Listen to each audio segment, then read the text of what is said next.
चलिए तो sound chapter को अब आगे बढ़ाते हैं। ठीक है, अब देखो उस दिन हमने स्टडी किया था साउंड के बारे में, उसके फीचर्स के बारे में स्टडी किया था और ये देखा था कि कैसे ह्यूमन साउंड प्रोड्यूस करता है और कैसे सुनता है, यानी कि साउंड प्रोड्यूस भी करता है और उसको सुनता भी है। ठीक है, नाउ आज जो हम स्टडी करने वाले हैं कुछ जो है कह सकते हैं terminology that is related to the sound और you can say the characteristics of sound. Okay, अब देखो उनमें कुछ टर्म्स हैं जिसको हम ये कह सकते हैं कि सबसे पहले oscillation. The first term that we are going to study is oscillation. ठीक है, देखो ऑसिलेशन क्या होता है उसका मैं एक एग्जांपल दूं आपको, फिर डेफिनेशन समझेंगे। जैसे मान लीजिए एक पेंडुलम है। ठीक है, एक पेंडुलम है।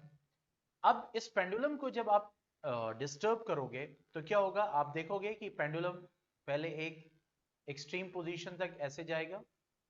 ठीक, जैसे कोई पेंडुलम है, अब वो आप उसको हिलाओगे तो पहले ऐसे जाएगा, फिर उसके बाद ऐसे आएगा और फिर उसके बाद ऐसे जाएगा, मतलब इस टाइप से मूवमेंट करता रहेगा।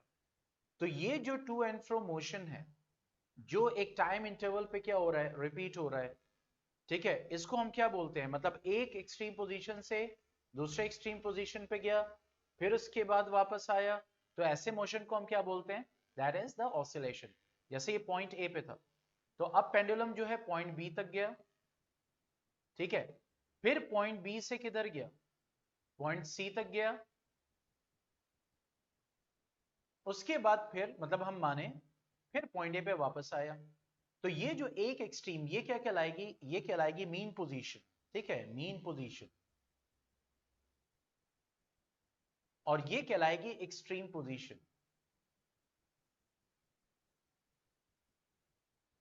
और ये क्या कहलाएगी, एक्सट्रीम, यानी कि मैक्सिमम कहां तक जा सकते हैं, एक्सट्रीम पोजीशन। ठीक है, तो उससे हम क्या बोलते हैं, ऑसिलेशन। तो इसीलिए कहते हैं द मूवमेंट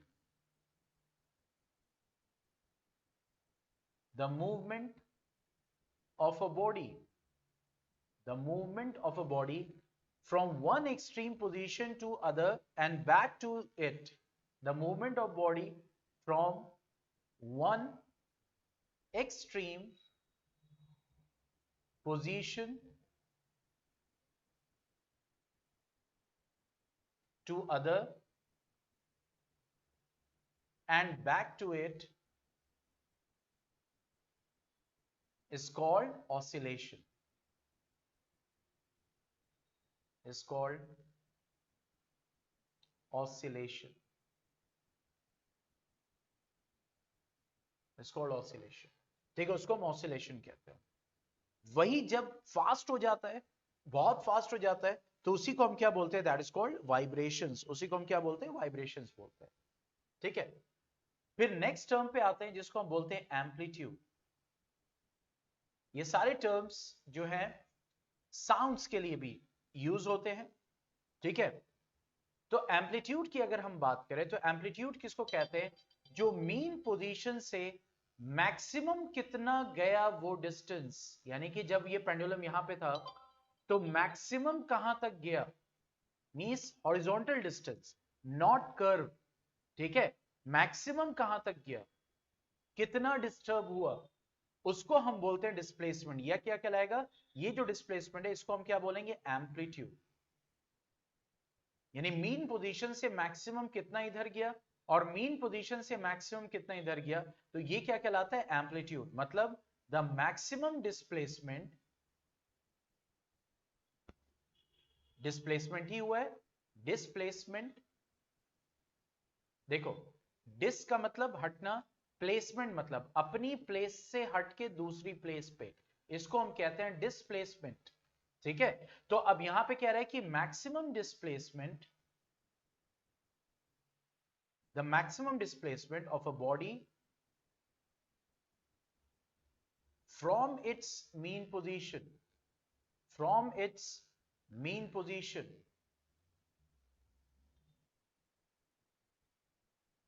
is called,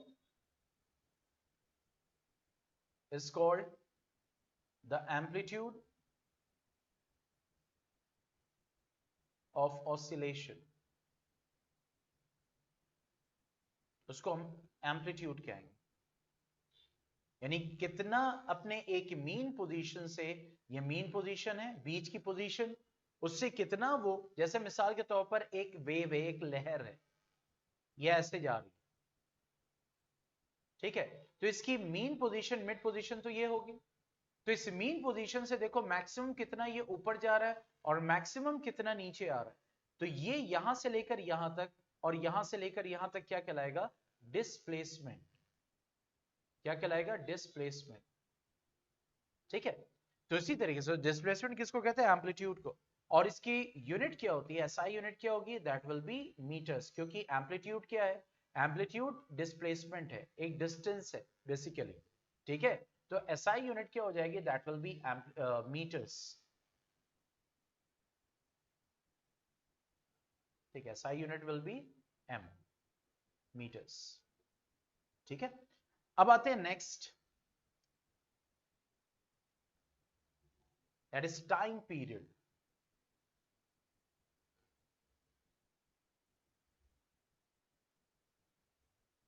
ठीक है, बहुत ध्यान से समझना, हम यहां पे ऑसिलेशंस पढ़ रहे हैं। ठीक है, अब यहां पे अगर हम बात करें कि जैसे मैं हूं फॉर एग्जांपल, ठीक है, अब मैं एक पोजीशन से बी तक जा रहा हूं,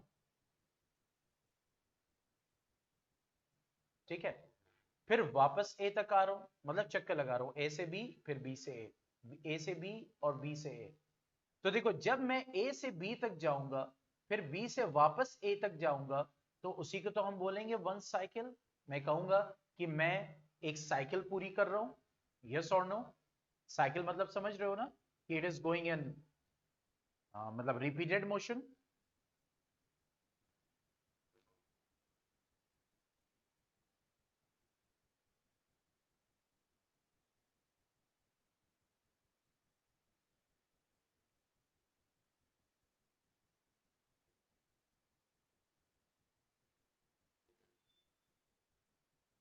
yes, is that clear?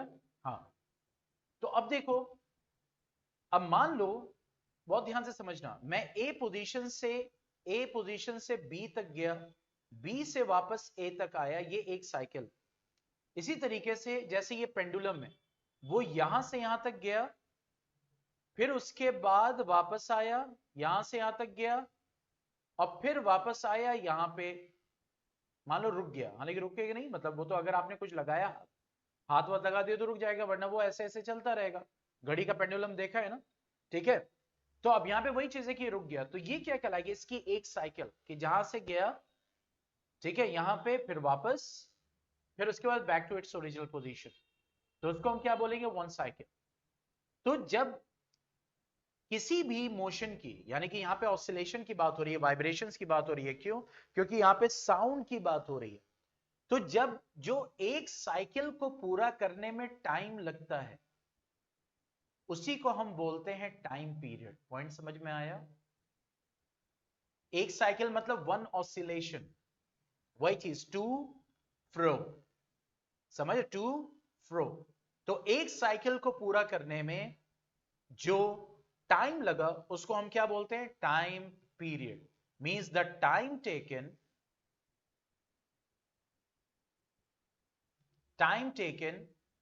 To complete one cycle or one oscillation is called time period. उसको हम क्या बोलते हैं? टाइम पीरियड बोलते हैं। ठीक है, एक साइकिल को पूरा करने में वो 1 सेकंड भी लग सकता है, 1 घंटा भी लग सकता है, 2 मिनट भी लग सकता है, 2 सेकंड भी लग सकता है। मींस टाइम पीरियड है, मींस एक साइकिल को पूरा करने में क्या हुआ? क्यों? हाँ, तो लगवा, तो उसे जरूरी थोड़ी बनवाना, वो अलग से लगा।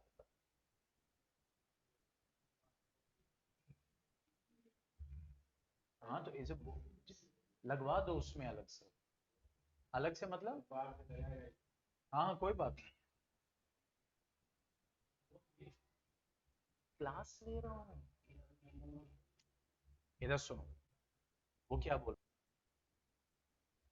ठीक है, तो उसको हम क्या बोलते हैं, टाइम पीरियड। अब देखो, time period is always represented by capital T. Capital T, time तो रिप्रेजेंट करते ही हम टी से, लेकिन टाइम पीरियड को हम क्या करते हैं, कैपिटल टी से रिप्रेजेंट करते हैं। ठीक है, मींस एक साइकिल को पूरा होने में कितना टाइम लग रहा है, वो 1 माइक्रो सेकंड भी हो सकता है, 1 सेकंड भी हो सकता है, 10 सेकंड भी हो सकता है, 1 घंटा भी हो सकता है, 10 घंटा भी हो सकता है। ठीक है, जैसे कोई एक चीज है, मान लीजिए आपने एक स्केल लिया, अब इसको वाइब्रेशन किया, इसको हिलाया, जैसे मैं यहाँ पे स्केल ले रहा हूं और इसको मैं हिला रहा हूं, देखो ए ऐसे किया, अब ये क्या हो रहा है, वाइब्रेट कर रहा है। तो देखो अगर स्लो मोशन में देखे, मैं यहां से क्या हो रहा है, देखो ए यहां से यहां तक जा रहा है, फिर उसके बाद यहां पे आ रहा है, तो ये क्या कहलाएगा, 1 साइकिल। तो इस एक साइकिल को पूरा होने में 1 सेकेंड भी लग सकता है, 2 सेकेंड भी, 10 घंटा, कुछ भी लग सकता है। ठीक है, तो टाइम पीरियड जो है that is represented by capital T and its unit is second. SI unit क्या होगी, दैट विल बी सेकेंड, जो टाइम की यूनिट होती है। पॉइंट समझ में आ गया?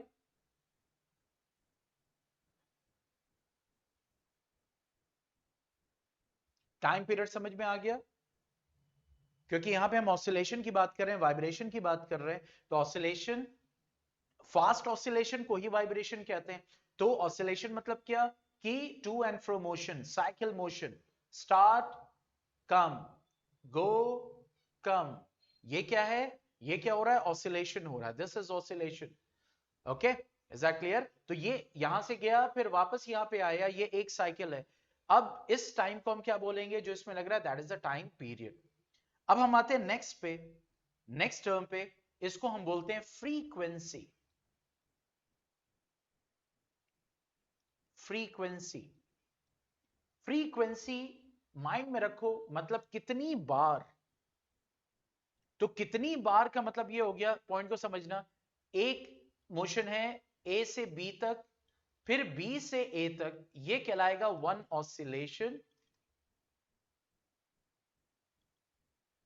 या फिर 1 साइकिल, 1 साइकिल, ये कहलाएगा। ठीक है, तो ऐसे ही कितने ऑसिलेशंस या साइकिल्स 1 सेकेंड में होंगे, मींस फ्रीक्वेंसी कहते हैं नंबर ऑफ ऑसिलेशंस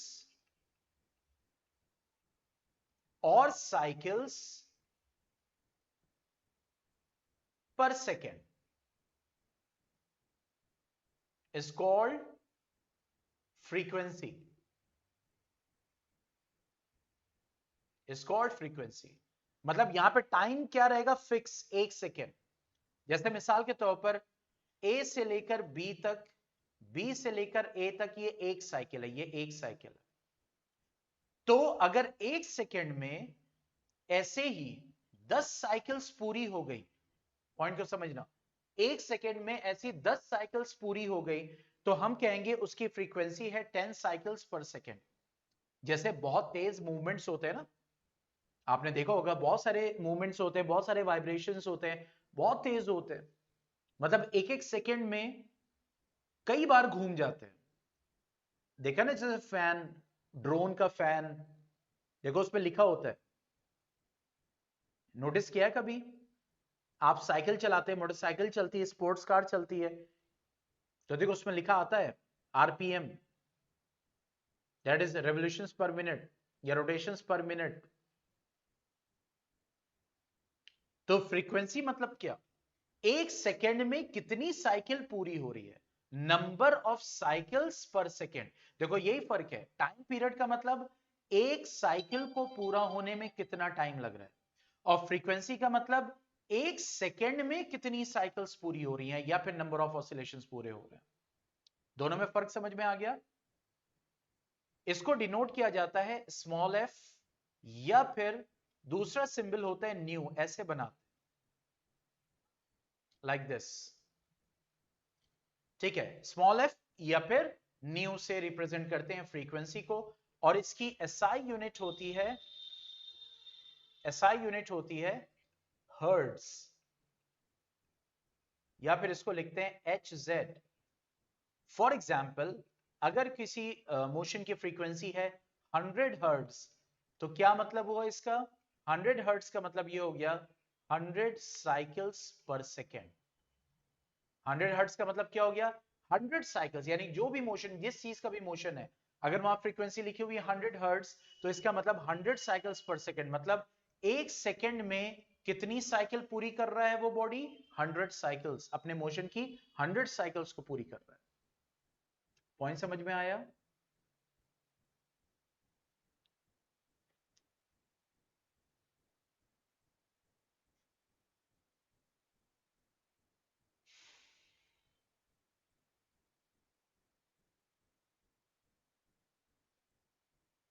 ठीक है, अब देखो टाइम पीरियड और फ्रीक्वेंसी में क्या रिलेशन है। टाइम पीरियड और फ्रीक्वेंसी एक दूसरे के इनवर्सली प्रोपोर्शनल होते हैं। मतलब time period is equal to 1 upon frequency, 1 upon frequency ये होता है।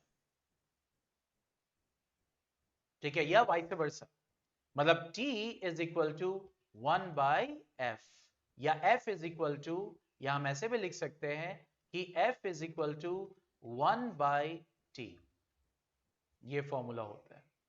F is equal to 1/t, ये रिलेशन होता है फ्रीक्वेंसी और टाइम पीरियड में। मतलब टाइम पीरियड जितना ज्यादा होगा, इसका मतलब फ्रीक्वेंसी उतनी कम होती चली गई, इसका मतलब ये है। फॉर एग्जाम्पल एक क्वेश्चन है कि अ पेंडुलम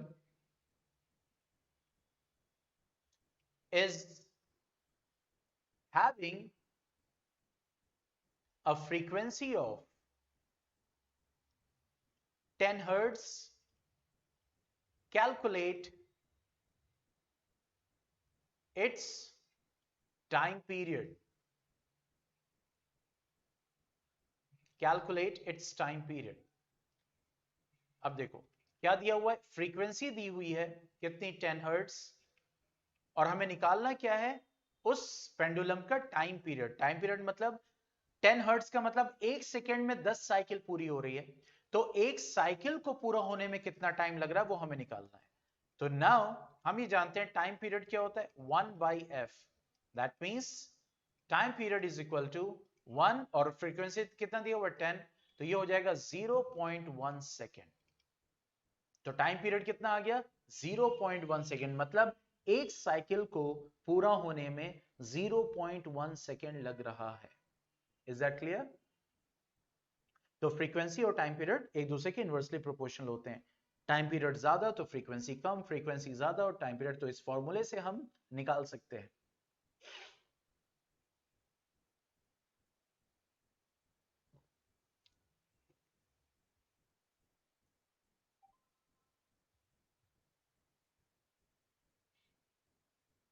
ठीक है, now coming to the next and that is characteristics of sound.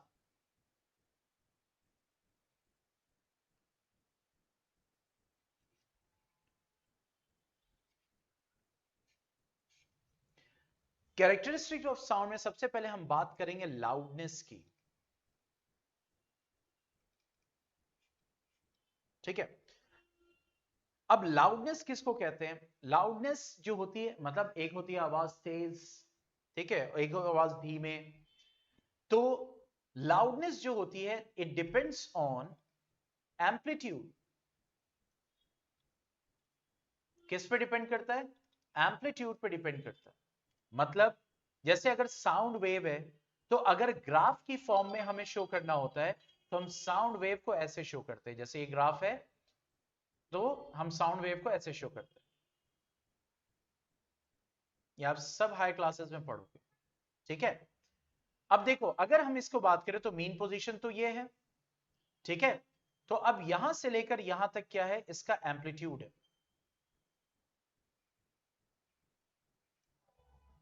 और ये यहां से लेकर ये भी एम्पलीट्यूड है, ये भी एम्पलीट्यूड है। ठीक है, एक साउंड है जिसका ग्राफ ये बना है, और दूसरे साउंड है जिसका ग्राफ ऐसे बना है। ठीक है, अब देखो ये है ग्राफ ए और ये है ग्राफ बी। इसमें क्या है कि इसका एम्पलीट्यूड क्या होगा? यहां से लेकर यहां तक, यहां से लेकर यहां तक। यहां से लेकर यहां तक, यानी कितना मैक्सिमम मीन पोजीशन से वो दूर तक जाता है।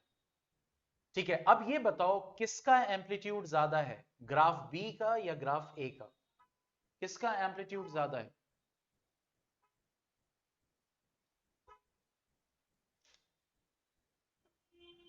ग्राफ बी का या ग्राफ ए का?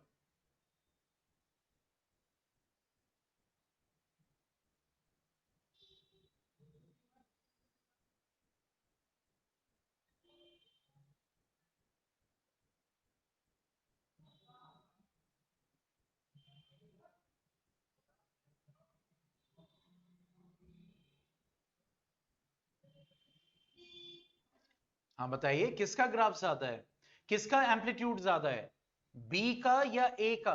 ग्राफ देखो सामने बने हुए, ये इसका एम्पलीट्यूड है, बी का, यस। तो बी का एम्पलीट्यूड ज्यादा है, इसी वजह से ये ग्राफ किसका है, लाउड साउंड का। ये लाउड साउंड है, तेज आवाज, और ये क्या है, सॉफ्ट साउंड होगी इसके कंपैरिजन में। पॉइंट समझ में आया? तो लाउडनेस क्या है, लाउडनेस किस पे डिपेंड करता है, लाउडनेस एम्पलीट्यूड पे डिपेंड करता है। जितना ज्यादा साउंड का एम्पलीट्यूड होगा उतना ज्यादा साउंड लाउड होगी। ये पॉइंट समझ में आ गया?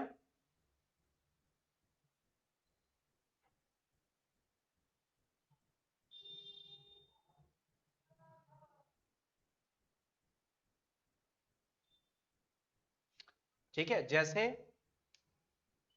हमें, जैसे मिसाल के तौर पर कि लीव्स, यानी जो लीव्स होती हैं, जैसे सूखी पत्तियां होती हैं, तो उसमें से एक आवाज आती है ना, उसको कहते हैं रसलिंग ऑफ लीव्स।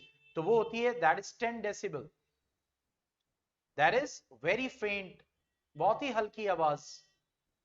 तो इसका मतलब इसका एम्पलीट्यूड क्या होगा, बहुत कम होगा। इसी तरह से विस्पर, यानी जब हम खुसुर फुसुर करते हैं क्लासेस में, तो वो तकरीबन होता है 20 डेसिबल, मींस फेंट, हल्की फुल्की आवाज होती है, जो डिस्टरबेंस भी कॉज करता है। फिर उसके बाद आमतौर से जो हम बात करते हैं, ऑर्डिनरी कन्वर्सेशन जो होती है, अब देखो ये डेसिबल क्या है, what is decibel, decibel is the SI unit of sound, decibel is SI unit of sound.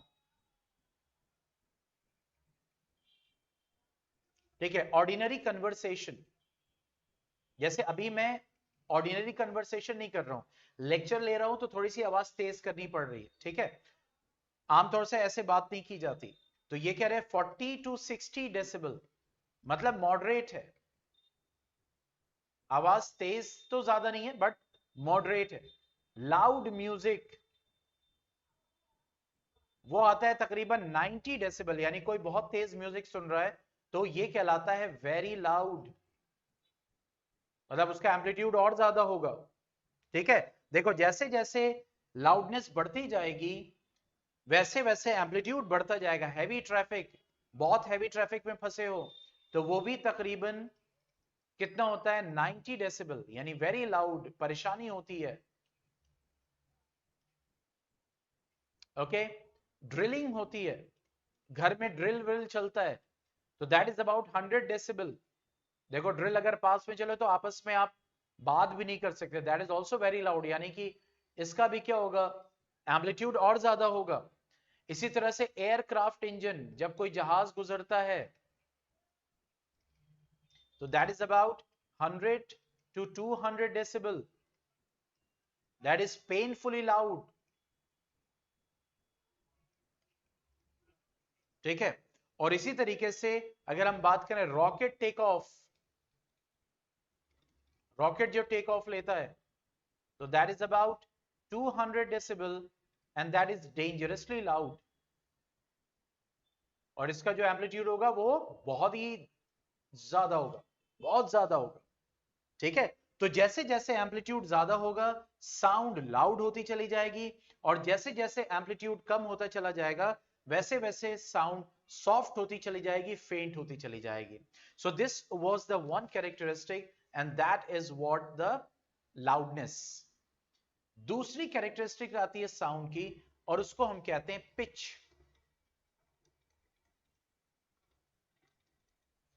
Pitch, pitch किसको कहते हैं, इट डिपेंड्स ऑन फ्रीक्वेंसी। जैसे मिसाल के तौर पर आपने देखा होगा कि जितने बॉयज होते हैं इनकी वॉइस हैवी होती है और जो गर्ल्स होती है उनकी वॉइस पतली होती है। तो ये जो वॉइस में पतलापन है और भारीपन है, ये पिच है।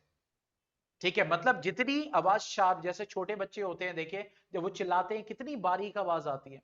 तो जितनी आवाज शार्प होती चली जाएगी, पतली होती चली जाएगी, उतनी हाई पिच कहलाती है।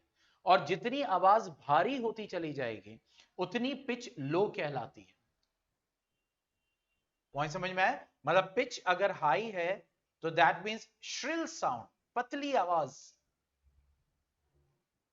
और अगर पिच लो है तो दैट मींस हैवी साउंड, मतलब भारी आवाज जिसको कहते हैं। जैसे, और ये किस पे डिपेंड करता है? फ्रीक्वेंसी पे। जैसे मैं आपके सामने दो ग्राफ्स बना रहा हूं। अब देखो, ये पहला ग्राफ है, ठीक है, और ये दूसरा ग्राफ।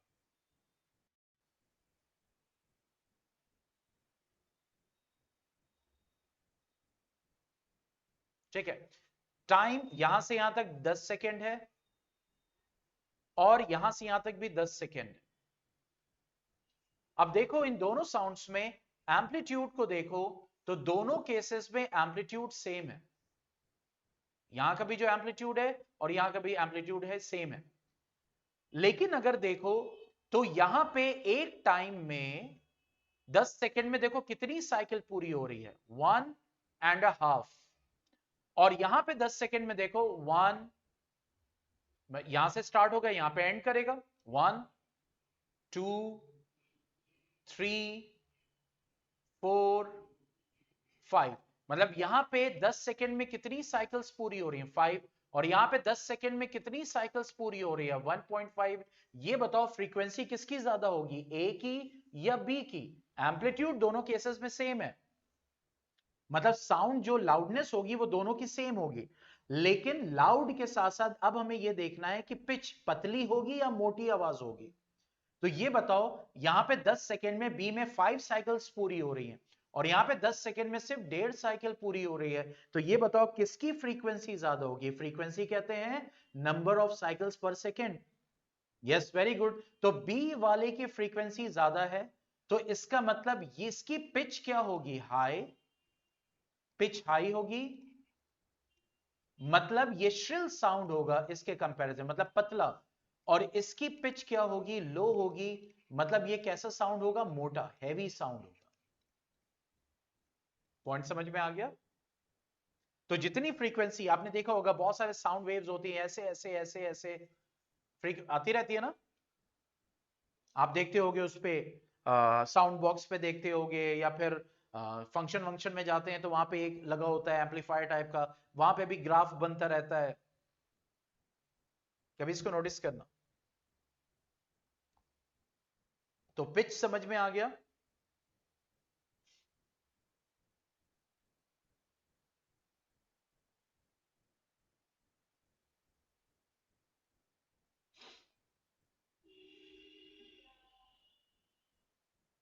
ओके, अब आते हैं थर्ड पॉइंट पे, थर्ड कैरेक्टरिस्टिक पे। पहली कैरेक्टरिस्टिक पढ़ी साउंड की हमने, लाउडनेस, दूसरी पिच। अब थर्ड पढ़ रहे हैं। अच्छा, अगर पिच की बात करें, देखो एक चीज और बता दो, पिच की बात करें तो जो बेबी की पिच होती है, यानी चाइल्ड की पिच होती है, बेबी मतलब चाइल्ड, जो बच्चे होते हैं उनकी हाई होती है। फिर उसके बाद गर्ल की पिच आती है, फिर उसके बाद वुमेन, और फिर उसके बाद होती है मैन। यानी मैन जो होता है उसकी पिच सबसे लो होती है, भारी। वुमेन की और कम भारी होती है, गर्ल की और कम भारी होती है, और चाइल्ड की सबसे पतली होती है। तो इसीलिए पिच ऑफ द साउंड का सीक्वेंस ये होता है, यानी सबसे ज्यादा बच्चों में होती है, फिर गर्ल, फिर वुमेन, फिर मैन। अब बात करते हैं बॉय की, तो ऑब्वियसली बॉय का देखना पड़ेगा कि वो किस एज में क्या है।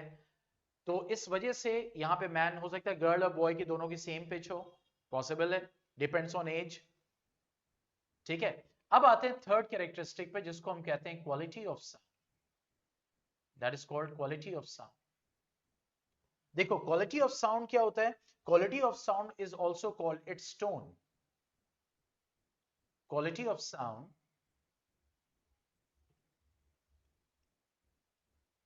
is also called its tone.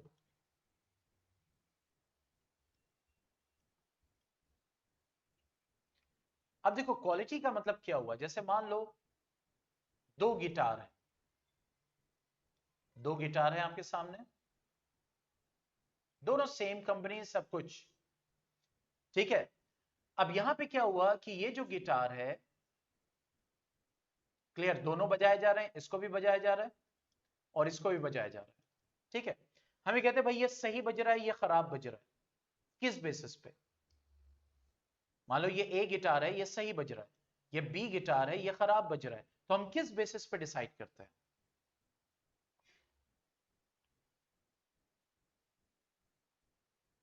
किस बेसिस पे डिसाइड करते हैं?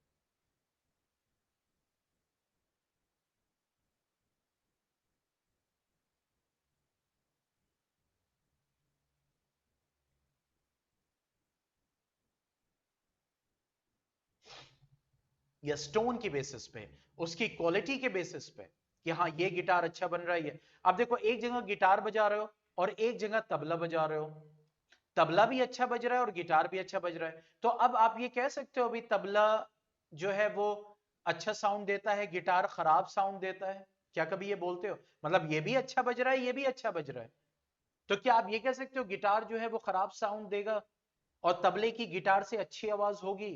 क्या ऐसा आप कर सकते हो? भाई तबला जब बजता है अच्छे से बज रहा है तो तबले का अपना एक एक क्वालिटी होती है, गिटार की अपनी एक टोन होती है, क्वालिटी होती है, वायलिन की अपनी होती है। समझ रहे हैं? तो क्वालिटी बेसिकली क्या होती है? Quality means means that is associated with that sound, और उसी को हम क्या बोलते हैं? That is called what? The tone, and that can be easily distinguish by different different sources, ठीक है। डिफरेंट डिफरेंट सोर्सेस से हम उसको देख सकते हैं या सुन सकते हैं या फिर महसूस कर सकते हैं, ठीक है। ओके, तो यहां पे वही चीज है कि ये क्वालिटी जो है वो उस सोर्स पे डिपेंड करती है। किस पे डिपेंड करती है? सोर्स पे। Depends on source of sound, depends on source of sound. Okay, I'm just taking 2 minutes break, I'm just coming. Okay, ठीक है। तो quality of sound that depends on the source of sound. चलिए, coming to the next, that is the speed of sound.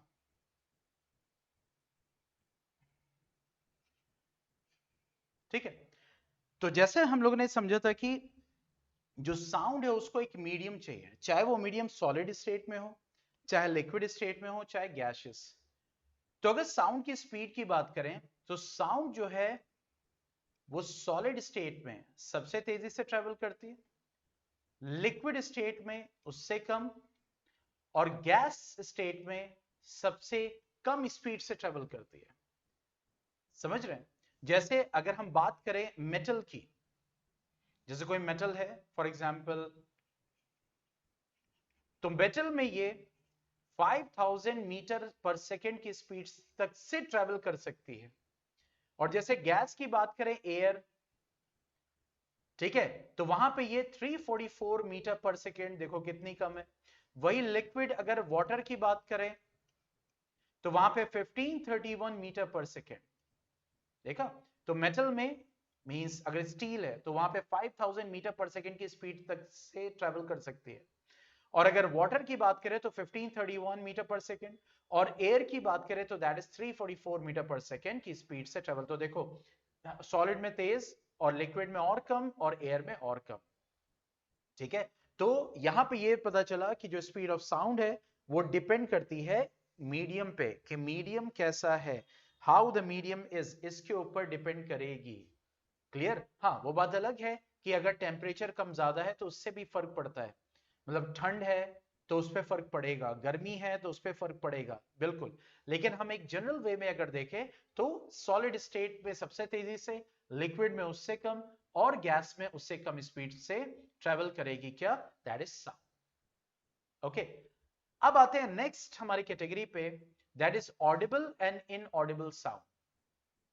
देखो, Audible मतलब होता है Audible and inaudible. Audible, inaudible, हम human जो सुन सकता है उसके बेसिस पे डिफरेंशिएशन कर रहे हैं। हम जो साउंड सुन सकते हैं उसको हम ऑडिबल, और हम जो नहीं सुन सकते उसको हम इनऑडिबल कहते हैं। ठीक है, देखो ह्यूमन जो सुन सकता है साउंड, यानी जिसको हम ऑडिबल या फिर सोनिक साउंड कहते हैं, सोनिक साउंड, या फिर इसको बोलते हैं ऑडिबल, मतलब हम जो सुन सकते हैं, एक आम इंसान जो सुन सकता है वो किस रेंज की आवाज सुन सकता है, जिसकी फ्रीक्वेंसी 20 हर्ट्ज टू 20,000 हर्ट्ज हो। मतलब इंसान जो है 20 हर्ट्ज से 20,000 हर्ट्ज तक की फ्रीक्वेंसी की आवाज को सुन सकता है। पॉइंट समझ में आया? अब इस फ्रीक्वेंसी से जो कम फ्रीक्वेंसी होती है, मतलब लेस देन 20 हर्ट्ज जो होती है, उसको हम बोलते हैं इंफ्रासोनिक साउंड। यानी कि साउंड होती है, उसकी फ्रीक्वेंसी कम होती है जिसकी वजह से हम नहीं सुन पाते।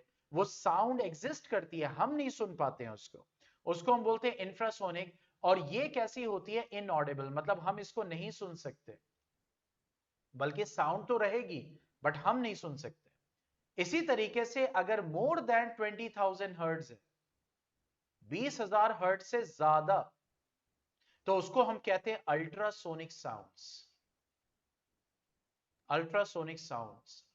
और ये साउंड भी क्या होती है? इनऑडिबल, यानी हम नहीं सुन सकते। तो इसका मतलब अगर हम सुन नहीं रहे हैं तो इसका मतलब ये नहीं है कि साउंड एग्जिस्ट नहीं कर रही है। जैसे हमने के एक एक्सपेरिमेंट किया था कि एक बेल थी अंदर और उसको हमने कवर कर दिया था, वैक्यूम कर दिया था, तो बेल तो बज रही थी ना, और बस हमें आवाज नहीं सुनाई दे रही थी क्योंकि यहां पे क्या था? वैक्यूम था। पॉइंट समझ में आया? तो इसलिए इंफ्रासोनिक साउंड्स वो होती हैं जो 20 हर्ट्ज से कम की साउंड होती हैं, 20 हर्ट्ज से कम। ठीक है, 20 हर्ट्ज से कम वो इंफ्रासोनिक, और जो 20,000 हर्ट्ज से ज्यादा वो होती है अल्ट्रासोनिक। इसके बीच की जो रेंज होती है वो हम सुन सकते हैं, उसको हम सोनिक साउंड कहते हैं। इंफ्रासोनिक एक एग्जांपल दे रहा हूं, जैसे एलिफेंट, एक आवाज होती है एलिफेंट की जो आप सुनते हो, सुना होगा ना?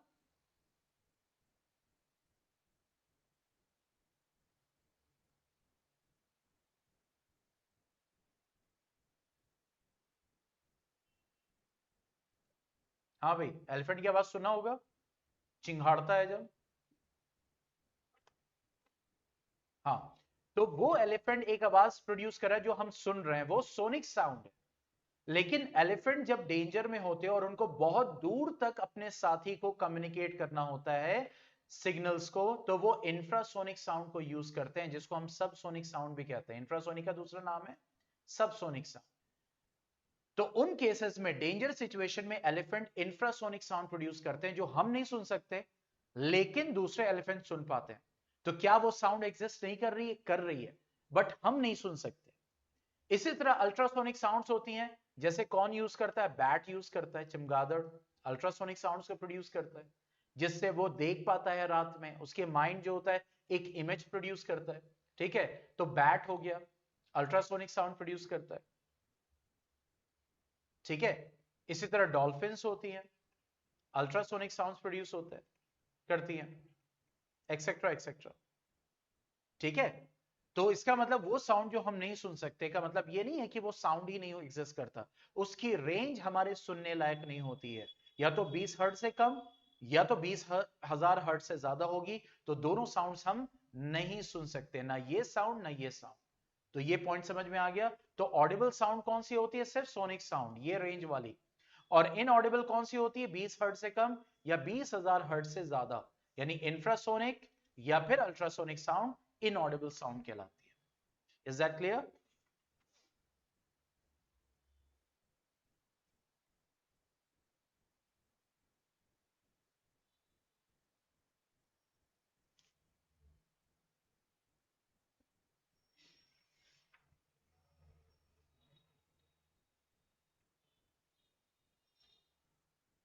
ओके, अब आगे बढ़ते हैं।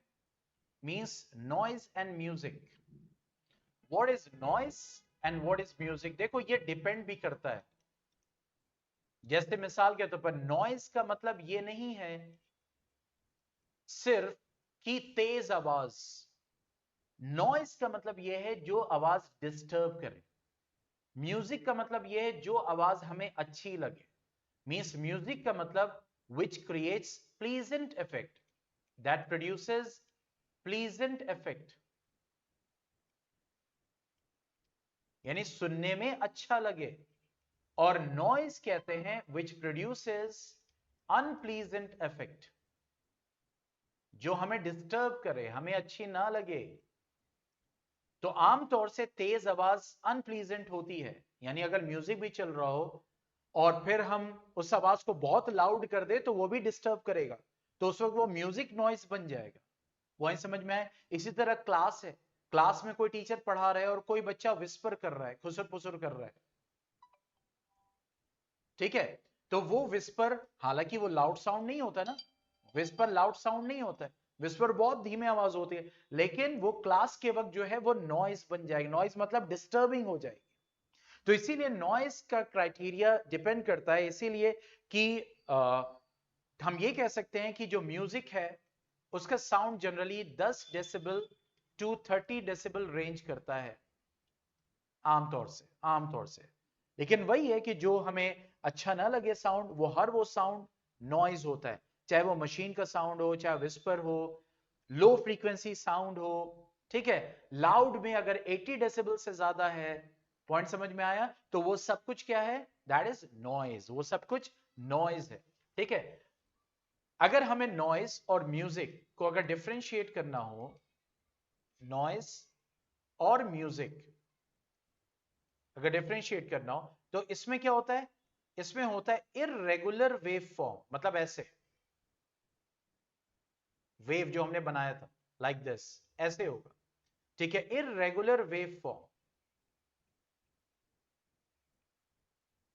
और म्यूजिक में क्या होता है, regular wave form like this, ठीक है, that is regular wave form.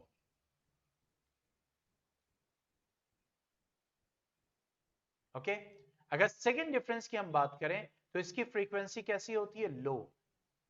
Frequency क्या होगी, लो, आमतौर से ये जनरल बात हो रही है, ठीक है। और इसकी फ्रीक्वेंसी क्या होगी, हाई।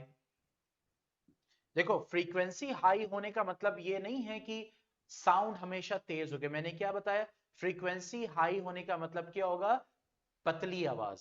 फ्रीक्वेंसी लो का मतलब क्या हो गया, मोटी आवाज। पतली आवाज धीमे हो सकती है, तो लाउडनेस अलग चीज है, पिच अलग चीज है। इसीलिए जब भी ये बोला जाए हाई फ्रीक्वेंसी का मतलब ये नहीं है कि तेज आवाज, हमेशा तेज आवाज हो सकती है, लेकिन हाई फ्रीक्वेंसी का मतलब कि दिस, और ये भी हो सकता है हाई फ्रीक्वेंसी, ठीक है। तो अब यहाँ पे एम्पलीट्यूड बहुत कम है, तो ये तो सॉफ्ट साउंड है, बहुत हल्की आवाज है। तो आमतौर से म्यूजिक में क्या होगा, हाई फ्रीक्वेंसी होगी, ठीक है। यहां पे क्या होगा, irregular and non periodic vibration. Vibration का पैटर्न क्या होगा, वेरी नॉन पीरियोडिक, ठीक है। और इसमें क्या होगा, regular and periodic vibrations, regular and periodic vibrations,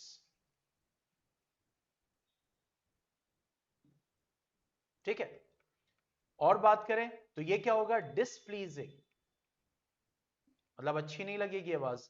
और ये कैसी होगी, प्लीजिंग, अच्छी लगेगी आवाज, प्लीजेंट आवाज होगी, इट विल प्लीज यू। ये कैसी होगी, अनकंफर्टेबल,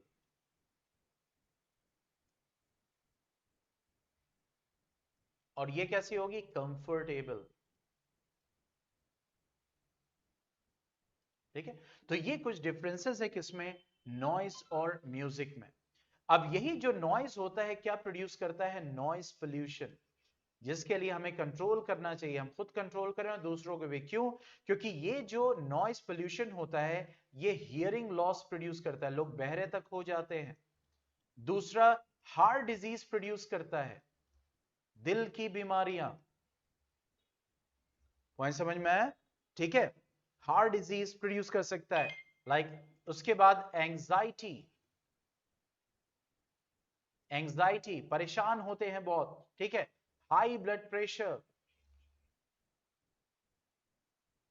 इसीलिए जहां पे रेजिडेंशियल इलाका होता है, आज देखिए आजकल खूब एकदम डीजे बहुत तेज साउंड में चला के जा रहे हैं, कोई फिक्र ही नहीं है, ठीक है। फटीग, थकावट हो जाती है due to lack of sleep, सो नहीं पाते, तेज साउंड होगा तो आप नहीं सो पाओगे। फटीग, फटीग कहते हैं थकावट को, fatigue due to lack of sleep, ठीक है। तो इसीलिए जो नॉइस पोल्यूशन कॉज कर रहा है उन कॉज को रिड्यूस या फिर खत्म कर देना चाहिए। डीजे वीजे बन रहा है, हॉर्न्स होते हैं, उनको कम यूज करें, डीजे का एक टाइम लिमिट हो, साउंड की एक इंटेंसिटी हो जो कि यूज किया जाए, ठीक है। जहां पे रहने वाला इलाका है वहां से दूर कहीं इंडस्ट्री सेटल होना चाहिए, नहीं तो इंडस्ट्रीज में मशीन्स ये सारी चीजें चलेंगी और दिक्कत होगी, ठीक है। तो यहां पे क्या होता है, आपका ये चैप्टर साउंड कंप्लीट होता है और कल हम स्टार्ट करेंगे new chapter, that is chemical effects of electric current, chemical effects of electric current. और इसके बाद आपके रह जाएगा सिर्फ 4 चैप्टर, ठीक है। केमिकल इफेक्ट के बाद क्या रह जाएगा, सिर्फ आपके 4 चैप्टर रह जाएंगे। तो केमिकल इफेक्ट को खत्म करने की कोशिश करते हैं सैटरडे तक, फिर हम मैथ्स स्टार्ट कर देंगे और वो 4 चैप्टर वी विल बीच बीच में कवर करते रहेंगे। Is that clear?